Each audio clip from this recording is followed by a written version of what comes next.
Un nouvel équilibre que nul n'avait pu prédire et qui pourrait encore changer si d'autres pays se mettaient à leur tour à extraire le pétrole de schiste. S'il n'est pour l'instant exploité industriellement qu'en Amérique du Nord, plusieurs États pourraient être assis sur d'importantes réserves. Au total, il y aurait dans le sous-sol de notre planète 346 milliards de barils de pétrole de schiste. Surtout concentrés en Russie, aux États-Unis, mais aussi en Chine ou en Argentine. Mais cet engouement est loin d'être partagé par tous. Beaucoup voient en effet dans le gaz et le pétrole de schiste la dernière limite à ne pas franchir. Si on accepte le gaz de schiste chez nous, ça veut dire qu'on va aller jusqu'au bout, qu'on va tout détruire, tout. Parce que si on l'accepte chez nous, on accepte évidemment de détruire Alaska, de détruire l'Antarctique, l'Arctique, les forêts amazoniennes. Si on accepte ça, c'est définitivement foutu. Les limites seront-elles environnementales? Jusqu'où abîmerons-nous notre planète pour satisfaire nos besoins? Toute la période qui s'annonce jusqu'à la fin du siècle, c'est une période qui va être de plus en plus high-tech, avec de plus en plus de contraintes d'environnement, de problèmes d'attentes sociétales, enfin de choses absolument passionnantes à résoudre, et qui sera le cœur de l'économie de tout le XXIe siècle. L'électricité et le pétrole, c'est les deux cœurs de l'économie du XXIe siècle. Le déclin des grands gisements conventionnels, faciles d'accès, est déjà amorcé.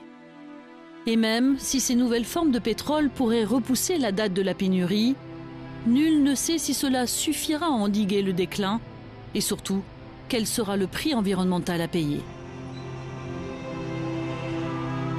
Je crois qu'on ira très loin, que ça ne sera pas un choix, ça sera vraiment contraint et forcé qu'on le fera.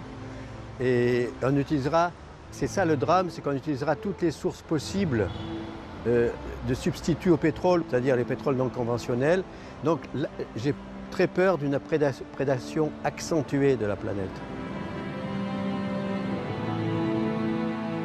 Mais viendra aussi le moment où les stocks des pétroles non conventionnels diminueront. Alors un jour, l'or noir finira forcément par manquer. L'énergie du futur s'annonce donc de plus en plus chère et chacun d'entre nous doit s'y préparer. Ce qui est sûr, c'est qu'on aura une contrainte de, je dirais, de frugalité. C'est-à-dire que dans notre budget,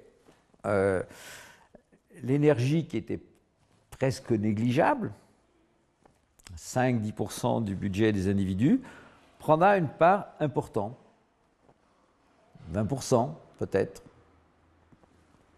30%, sous toutes ses formes, directes et indirectes. Et ça, ce sera une contrainte. Au siècle dernier, la contrainte, c'était l'alimentation. Les 3/4 des revenus des gens passaient à se nourrir, à survivre. On l'a oublié. Bien nous, si on veut garder un mode de vie pas trop différent de celui qu'on a aujourd'hui, il faudra qu'on accepte que l'énergie prenne une part plus importante de nos revenus.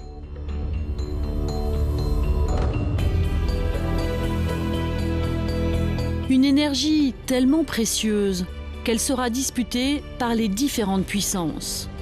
Entre les pays producteurs, toujours plus gourmands, et les pays consommateurs de plus en plus dépendants.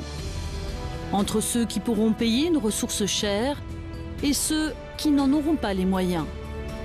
Les divisions vont continuer à s'accentuer. Les tensions générées par le pétrole nous conduiront-elles vers d'autres conflits? Il y a déjà eu des guerres des ressources et des guerres du pétrole dans le passé. On ne peut pas dire qu'il n'y en aura pas dans l'avenir.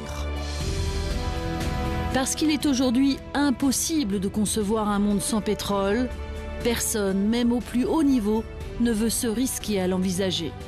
Alors nous allons puiser le pétrole jusqu'à sa dernière goutte. Une société sans pétrole aujourd'hui est inimaginable. Et pourtant, nous y serons conduits un jour ou l'autre. Face à la pénurie qui nous menace, les spécialistes sont unanimes. Nous devons dès maintenant amorcer la transition énergétique et réfléchir aux solutions pour remplacer l'or noir. Le monde a intérêt à diversifier ses approvisionnements énergétiques et donc à s'organiser dès aujourd'hui sans attendre la date du picole que personne ne connaît. Évidemment, lorsqu'on sera là, ce sera déjà trop tard. Donc commencer dès aujourd'hui à organiser le déclin délibéré du pétrole. Déclin voulant dire plus exactement la montée en puissance d'autres sources d'énergie, d'autres énergies fossiles, gaz et charbon, et des énergies également renouvelables, et dans certains cas l'énergie nucléaire.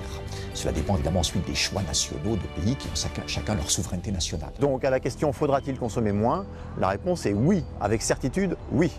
La question est-ce que l'on pourra consommer mieux, puisque consommer moins ce n'est pas forcément synonyme de contrainte en tant que telle. Je peux consommer un volume d'énergie inférieur, si je l'utilise avec une efficacité supérieure, je peux gagner en qualité du service énergétique rendu. Et c'est là-dessus en fait que se joue tout l'avenir, non seulement de l'équilibre du marché, mais également de la stabilité des systèmes macroéconomiques. Comme le disait un ancien ministre du pétrole de l'Arabie Saoudite, le cheikh Yamani, l'âge de pierre ne s'est pas terminé parce qu'il n'y avait plus de pierre. L'âge de pierre s'est terminé parce que les hommes ont trouvé d'autres moyens de se doter d'outils dont ils avaient besoin pour certains usages, par exemple les métaux. On peut faire une comparaison dans une certaine mesure avec le pétrole par rapport à d'autres énergies. La fin du pétrole, dans un lointain avenir, cela ne voudra pas forcément dire qu'il n'y aura plus de pétrole dans notre sous-sol, sous la terre. Cela peut vouloir dire aussi que d'autres énergies et d'autres technologies énergétiques auront permis de remplacer le pétrole.